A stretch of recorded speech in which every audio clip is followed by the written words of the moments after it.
Good morning, ladies and gentlemen. Welcome to the final session of the basic part of our research methodology workshop of the Indian Society of Nephrology.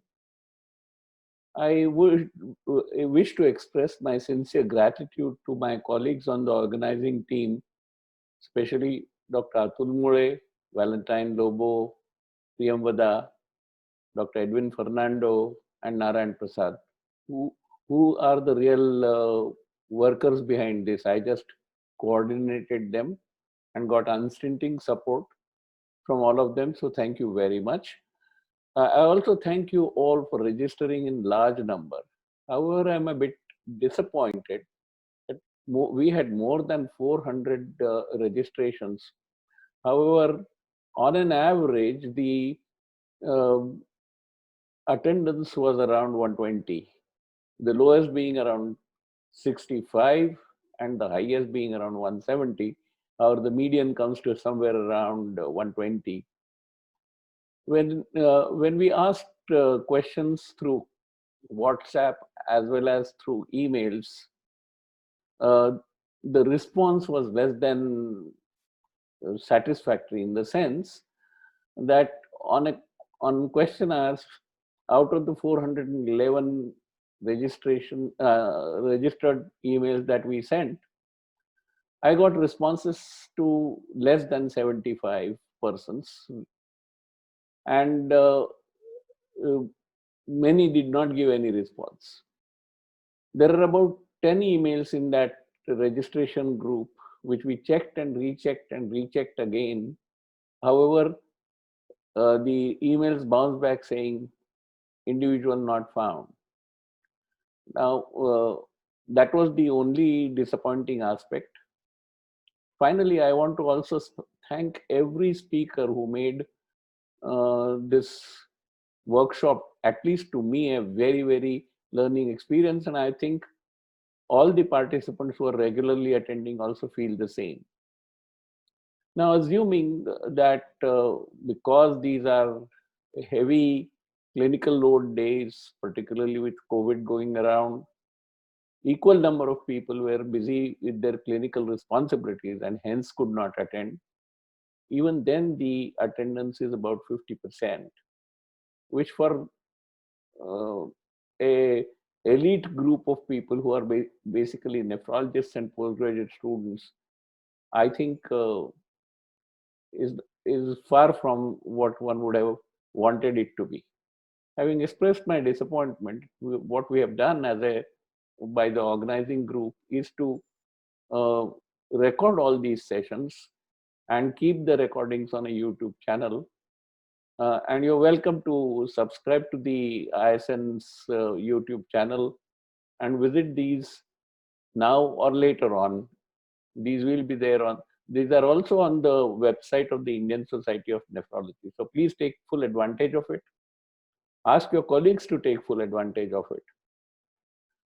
With this, I want to thank you once again, and I hope you will all join up to the advanced course and take active part in it. I hand it over to Dr. Atul Mule to conduct today's session. Atul, please go on. Thank you, Dr. Rajapurkar. Good morning, everyone. It's my present duty today to introduce Dr. Amruta Prayag, who is currently working as Associate Consultant for In-House Research Program at Dinanath Mangeshkar Hospital, Pune. After her MBBS, Dr. Prayag went to the US and did her MS with major in pharmacology from Thomas Jefferson University, Philadelphia. She then trained in scientific writing at the Thomas Jefferson University and later also at Stanford University. She is currently language editor of Indian Journal of Critical Care Medicine and Indian Journal of Medical and Pediatric Oncology.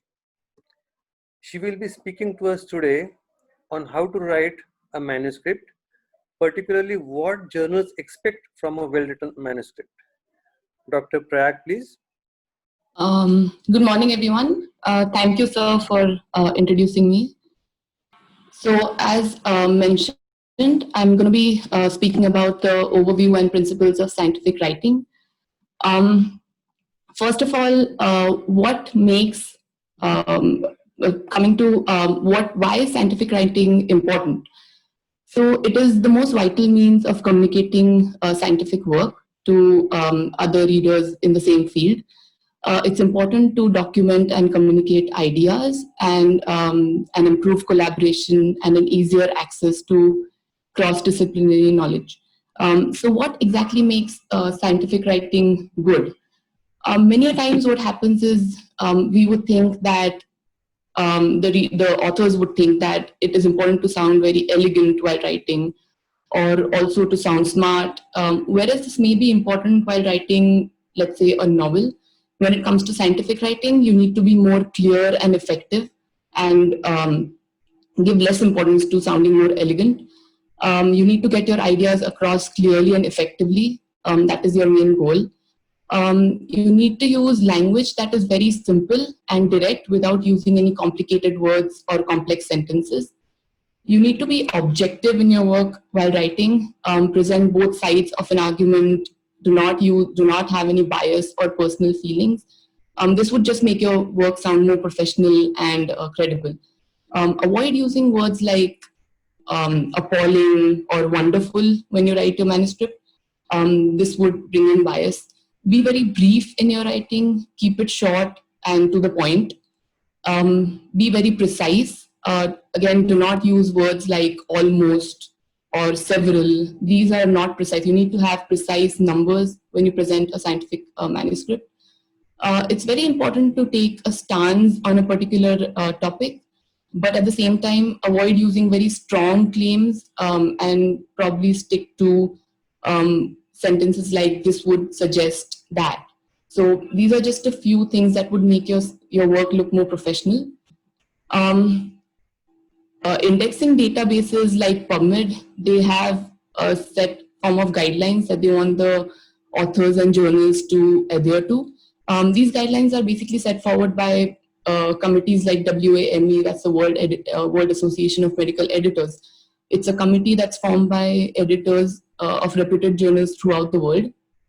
So what they do is basically come together and form guidelines so that a particular standard is maintained. And I'm going to be covering a lot of these guidelines in my presentation today as well. These guidelines are different for different types of research studies. So for case reports, they have the CARE guidelines, STROBE for observational studies, including cohort, case control, and cross-sectional studies, CONSORT guidelines for randomized control trials, SQUIRE for quality improvement projects, and PRISMA for systematic and meta-analysis and so forth. So you want to stick to these guidelines while writing your scientific manuscripts. We all know very well that this is the basic organization of a scientific manuscript. So basically you start with the introduction as to why the authors carried out the project, the research project, and with a thorough literature review at the same time. And then you go on to the methods and how, and in very much detail as to how the research project was carried out, what was obtained from the research project, the outcomes, and then the interpretation with the conclusion. So again, I'm going to be presenting each one of these sections in detail. I'll start with the title of a manuscript. The title that you choose must be very informative. So basically it should cover enough and sufficient information about your research project. It must also be very specific. Do not use general terms. Be very concise. Omit any unnecessary words. You can even omit words like a study of or an investigation of, or you can even omit the first "the" before the entire title. So avoid use of any excessive unnecessary words in the title. The important words must always come first. This is especially important because many a times while using search engines like Google, the first 6 or 7 words come up when you search. So it's very important to keep your important words first. There should be no use of abbreviations in the title. The nouns in the title must always be capitalized. As a rule of thumb, keep it short to about 10 to 12 words, not more than 15 words, but 10 to 12 words is always the way to go. And according to the guidelines that I just mentioned, the study design must always be, this is missed a lot of times, so the study design should ideally be mentioned in the title. So I'm just going to be looking at an example. So looking at the first example, does vaccinating children and adolescents with inactivated influenza vaccine, influenza virus, inhibit the spread of influenza in unimmunized residents of rural communities? Does this make an effective title? I don't think so. So it's very long. It has many unnecessary words. It's not concise. It's not to the point. So I wouldn't go with this one. Coming to the next one, influenza vaccination of children, a randomized trial. Again, this does not provide enough information about the manuscript. It wouldn't interest the readers enough so as to want them to go ahead and read the entire manuscript. So this again does not make an effective title. The last one, effect of child influenza vaccination on infection rates in rural communities, a randomized trial. So this title is short, it's to the point, and again, it provides enough information about the research project and all the aspects of the research project. So it makes an effective title. The next would be the abstract section of the manuscript. So many a times what happens is, as we all know, many readers would just read the abstract and not read the entire manuscript. So it must be able to be able to stand alone on its own. And also databases like PubMed, they give you access to the abstract, many a times only the abstract. So you want to make an impact on the readers so that they want to read the entire article. The contents of the abstract, as we all know, are background, aim, methodology, results, and conclusion. No citations must be quoted in the abstract, usually limiting it to about 250 words. And it must answer at least 3 critical questions, which are why the authors carried out this particular project, what they exactly did and how they did it, and what were the main results and how it was new from as compared to the other work that is carried out. So just a few tips on how to write the abstract section. Always use very short sentences. If there are abbreviations that are used in the abstract, explain them there itself. A common mistake that may be that may be done by the authors is holding back important information in the abstract. Avoid doing this. You may think that by holding back enough important information, the readers may go ahead and read the entire article. So do not do that. Don't hold back any important information. Always refer to the instructions to the authors section on the targeted journals website. These are different for different journals. The headings under which the abstract is to be written is different for different journals. So make sure you refer to that before you write the abstract. The abstract is always written last after writing the entire manuscript. That's the ideal way to go. Generic quantification, words like several, few, should not be avoided just in the abstract, but the entire manuscript. And claims that are not supported in the main paper must not be quoted in the abstract section. Coming to the keywords, usually most journals would want to limit the keywords to 3 to 10. A very common mistake that I've observed while reviewing manuscripts is that authors tend to use the same keywords that are in the main title. So your main goal is to get your article, your manuscript cited as many times as possible. So avoid using the same words as in the title. What you can do is go ahead and use variants of the words that are used in the title.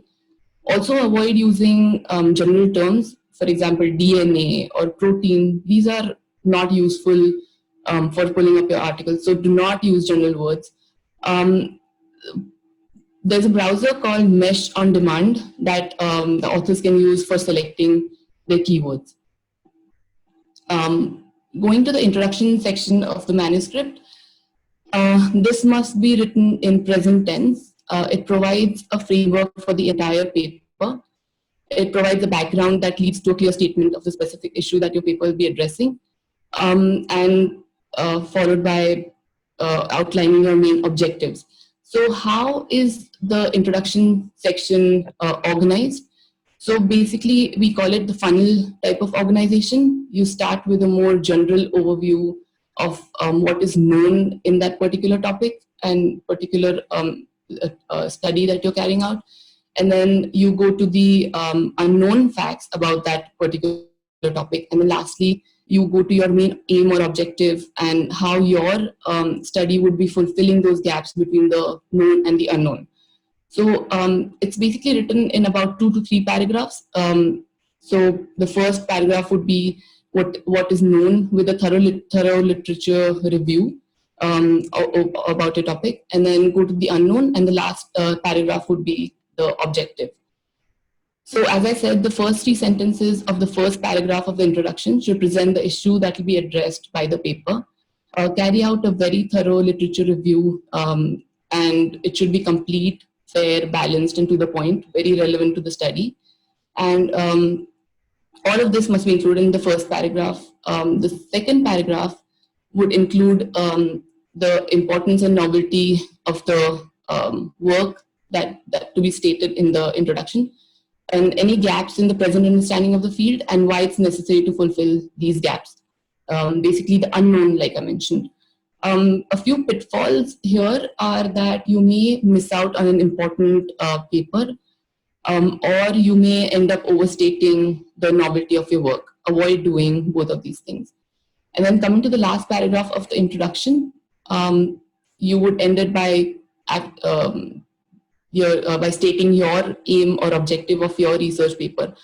There are several ways in which this can be done. You can say the study was undertaken to, or to determine whether, and so on. So that's how you write the introduction section before you go on to the methodology.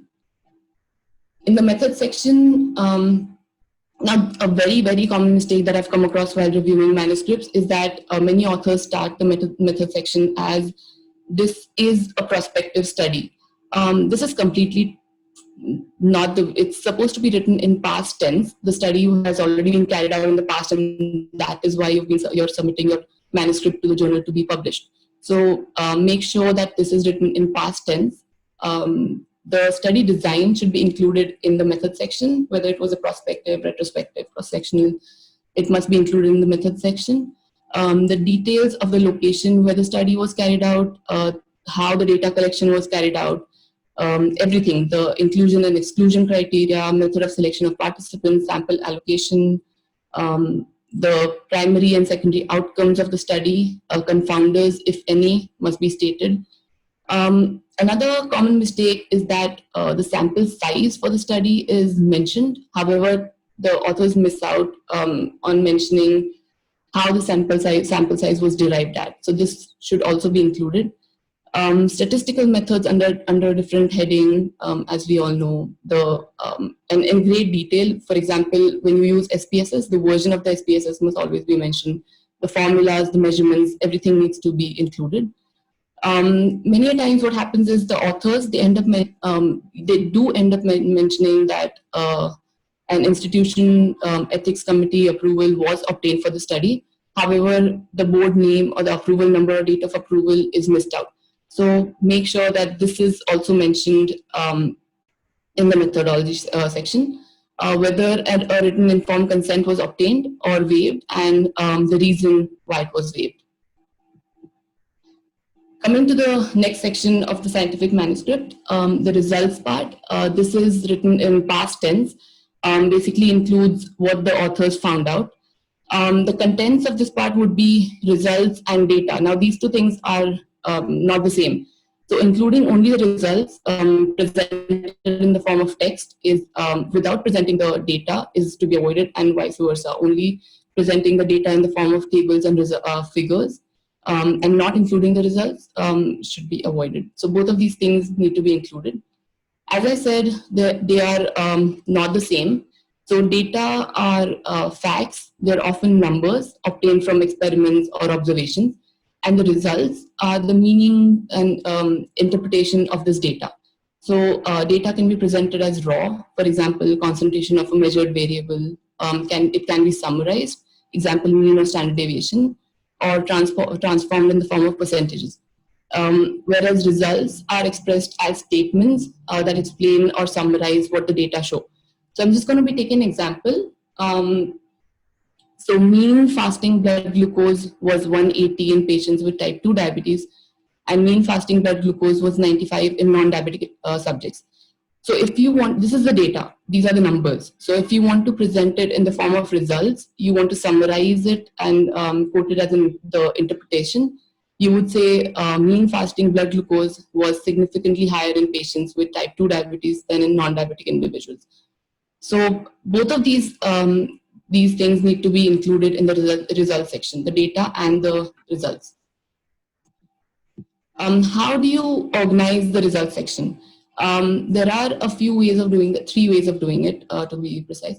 In a chronological order, you state the results in this order, and you may end up using subheadings which parallel the method section.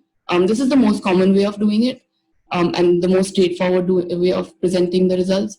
Another way of doing it would be start with a more general overview and then go to more specific results. So this is mainly done in clinical studies. For example, you have a few groups of individuals receiving different types of treatment.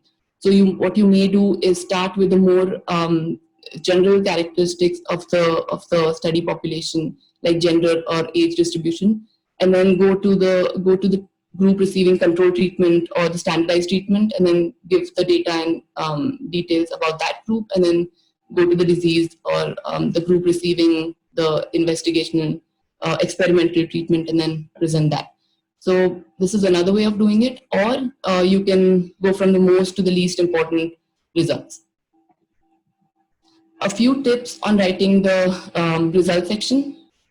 Do not exclude any information, even if it conflicts with your expectations or with your hypothesis. A general rule would be if you have 3 or fewer numbers presented in the text, and if you have more than that, consider using a table or a graph to present your results. And make sure you always include the p-value in the statistical part of the result section. These are just a few things that I've come across while reviewing manuscripts for the journals. Very common mistakes that are done, and what should be actually the words that should be used in the result section. So make sure to use straightforward verbs like indicate, demonstrate, identify. Avoid using words like reveal. It sounds more as though something happened accidentally or magically. Avoid using that word. Use significant or significantly just for statistical significance, and make sure you avoid using any emotive words like unfortunately, importantly, crucially. This would just these are biased words, so you don't want to use these such words in your manuscript at all. Be careful about using negative sentences, and do not use the word level instead of concentration. Coming to the next section of the manuscript, the discussion part, it's written in present tense. Usually journals don't have a specific limitation on how long the discussion section must be, but it's usually limited to about 3 to 4 pages. It shouldn't be more than the sum of the other 3 sections combined together, usually 6 to 7 paragraphs or 1,000 to 1,500 words. Again, a thorough literature review must be done for the discussion section, not only to validate your current work, but also to credit work of the other authors, like for other studies. So an ideal number of references to be included in the discussion section would be 10 to 20. How do you organize this section? So again, you start with the first paragraph by stating the main findings of your study. Many times the most important, the first few sentences of paragraph are always remembered. So make sure you start the paragraph with the most important and novel findings. Before going to the middle part of the discussion, where you state how your findings support or contradict previous reports. Avoid trying to refer to all the published papers in the field. Stick to the most relevant ones. Make sure that you are fair, balanced, and you represent, like I said, both sides of the story. You may state the strengths of your study under a separate subheading. At the same time, avoid using words like for the first time or wholly explains.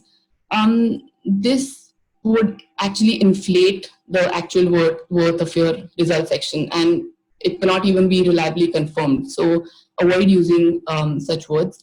Also, you may quote the limitations under a different heading and elaborate on how you try to minimize any errors, and also clarifying why they couldn't be completely eliminated. So before going to the last part of the discussion, where you state your conclusion in basically two different ways, by restating the main conclusion, or you may indicate the importance of work by stating applications or suggesting future work. So the last part would be the citations, which must be very recent in the last 5 to 7 years, depending upon the advances in the topics of the study, and it would help to avoid any possible accusations of plagiarism. So I've covered the different sections of a scientific manuscript.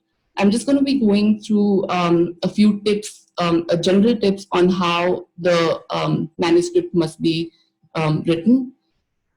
So the voice to be used in the entire manuscript, make sure you use active voice. This is direct, it's clear, and it's concise.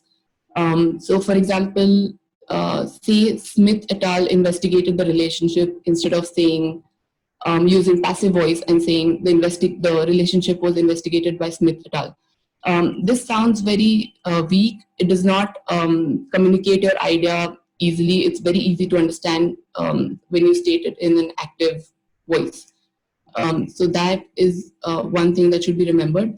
Again, the most common mistake that I've come across while reviewing manuscripts is the use of et al. Many authors just, so remember, et al. Must always be followed by a full stop after the second word. Whether it's used in between the sentence or in any part of the sentence, it must be followed by a full stop. Now, the reason for this is that it's actually an abbreviation of et al. ALII. That means and others in Latin.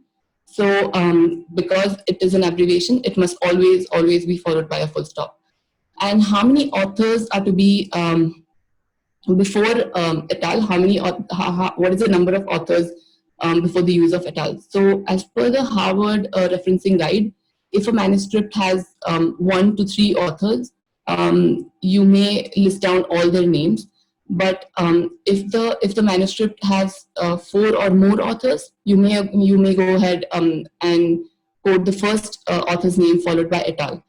This is when you use references in the text part of the manuscript. The formatting of scientific manuscripts, again, like I said, always refer to the authors to instructions to author section in the target journal's instruction page. They have all these details mentioned that are to be followed while writing the scientific manuscript. Not following them would just delay the publication of a manuscript, and you don't, especially let's say you have a COVID article which is written, you want to publish it as soon as possible. So make sure these details are followed. The word and character limit, whether the language requirement is US or UK English, where the figures are to be located and included in the manuscript. Sometimes they want them in the text, sometimes at the end of the manuscript. It's sometimes required to be presented as separate files. So make sure you know the journal's requirements. Also, if you have images, the correct format of your images, any conflict of interest to be stated, and include any details of any required ethics approvals, and make sure that you've mentioned if you've obtained consent from all the authors.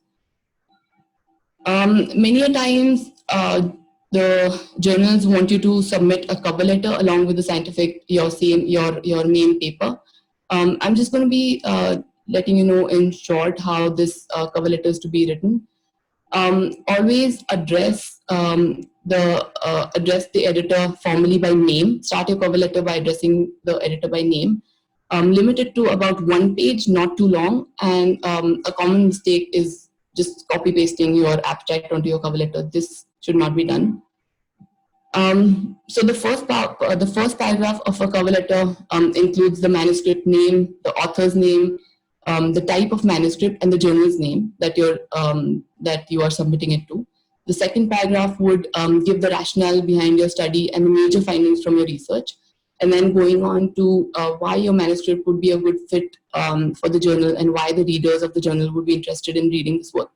What you can do is refer to the journal's target journal's aims and scope on their website, and then take cues from there as to how that journal is fit for your manuscript, and then conclude in a few ways. You can state any previous contact with the journal by saying, let's say we state that we have had no previous contact with the journal regarding the submission, or and state any conflict of interest, any financial disclosures, and whether all authors have approved the manuscript and agree with their submission to this journal. You may even suggest reviewers from the journal's editorial board, or request to exclude any reviewers for whatever reason, and also stating the reason for this. And also declare if this manuscript has been presented elsewhere, or say that we declare that this manuscript has not been published before, or in whole or in part. So this is just an example of a cover letter. You can see that the journal editor's name is included. The first paragraph includes the title name, the manuscript title name, the author's name, and the type of manuscript, and then the journal's name.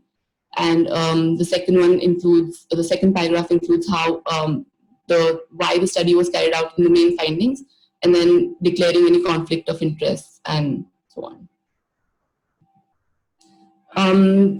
Many a times, almost every time, a title page needs to be included along with your manuscript. So what goes on a title page? The main title of the manuscript, the names, qualifications, and affiliations of all the authors, the name and contact details of the corresponding author, a running title, declaring financial or support and conflict of interest, and the word count separately for the abstract, for the main manuscript, and the way the journal wants it.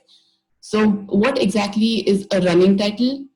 A running title is a shortened form of the main title. So many times, if the title is already short, you can use that as a running title itself. It's usually limited to 50 to 60 characters, including spaces. The running title is what is included on every page of a manuscript on the top left-hand corner in the uppercase, and it can include standard abbreviations, and you may go ahead and eliminate words like the and o. So I've covered the main parts of how a scientific manuscript is to be written and other details. Apart from this, if anybody has questions, you may be free. You can go ahead and ask me. Thank you.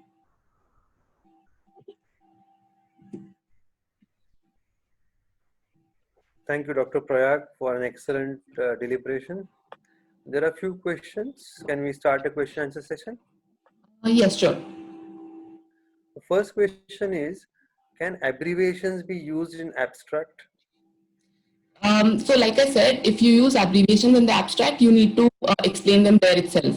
So elongate the abbreviations, put it in the bracket form, the shortened part in the bracket part, in a bracket, and then after that, you do not need to explain them again. Only if you explain them in the abstract, you need to do that. Like if you use abbreviations in the abstract, you need to elongate them there itself.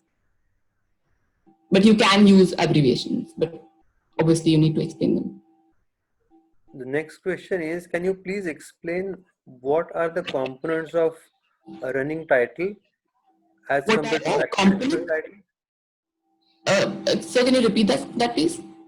Can you please explain what are the components of a running title? Sure. So like I said, a running title is, if your main title is short, you can use that itself as the running title. And if not, you may just shorten your short form of your actual main title. And then,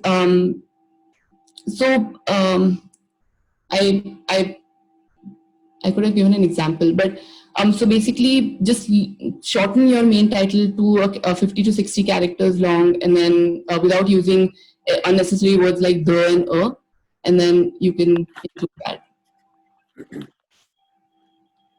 Okay. Next question is how to target a journal for submitting. What do you do after rejection, and how do you submit to another journal? So mainly, like I said, you would, if you want to target a particular journal for submission, you want to refer to their aims and scope on their website. Make sure that your article is fit for that particular journal, and that is what they are also. It should be mutual. You are looking to publish in that particular journal, but even they are looking to publish articles like your research study. So make sure you fulfilled their aims, and once your article is rejected and sent back to you, they do have and quote reasons for the rejection. So make sure before submitting to any other, or sometimes they ask for resubmission. So if that is the case, you may correct the whatever the things that they want you to correct, and then you can resubmit, or also make sure you make those corrections before submitting to any other journal. And like I said, the main thing would be referring to their instructions for authors. This is a very common mistake. Many a times we don't refer to their the way that particular journal wants the the formatting, and these little things are missed out on. So make sure you cover all of these things before submitting to any journal for that matter. There is a question regarding concentration and level that you mentioned. So a participant is asking if they want to report hemoglobin, should they use hemoglobin level or hemoglobin concentration? I would say hemoglobin level. I mean, that is just what I've seen being used most commonly.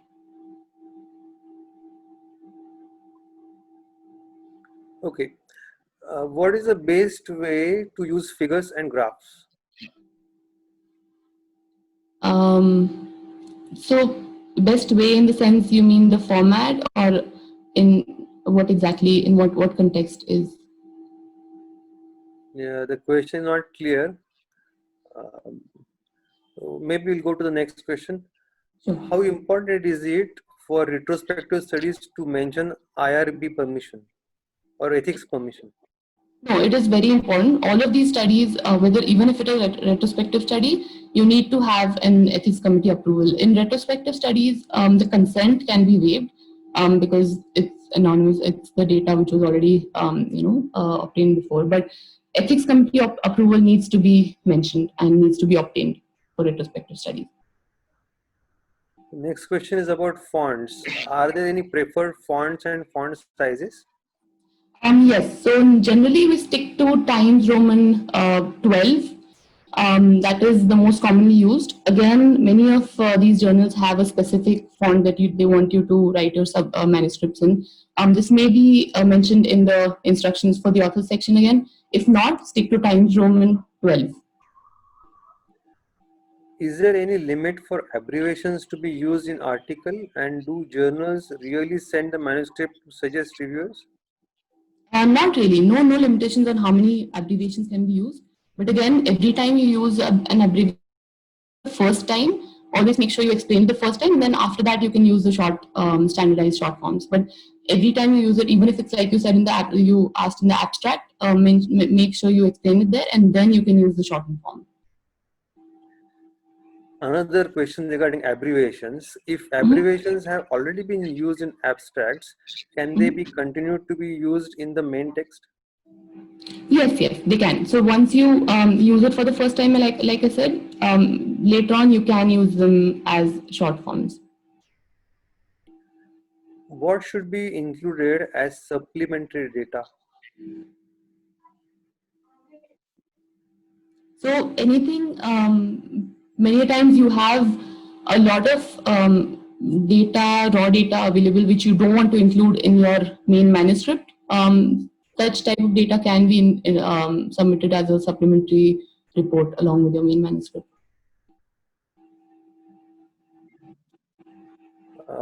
There's a question about how to prepare a visual abstract. Visual abstract? I guess it is probably about online conferences now. Okay. I'm not too sure about that. I'm really sorry. I can confirm and get back to you on that. Some of the journals do bring out either by themselves or they ask the authors to do it, like the JASN. Ask you to make a visual abstract. Probably the reason for asking that question must be that. Right. Okay, thank you. The Thank next you. question is, should one use uppercase letters at the start of each word in title? So it only is meant for nouns. So if any nouns are used in the, whenever nouns are used in the title, they must be capitalized. Words like is, the, don't need to be, the first word does not need to be capitalized. How to check for plagiarism? So this is usually done by using software. When a manuscript is submitted to us, we put it through softwares which that directly checks for plagiarism. There are free softwares available too. So those can be and paid ones too, which are even better. So generally, it's done by using softwares, and they see if 3 or 4 words are used consecutively in a line, and then pull up the manuscript where it's copy pasted from and so on. All right, I think that ends all the questions. Thank you very much, Dr. Prayag. Thank you, sir. Thank you.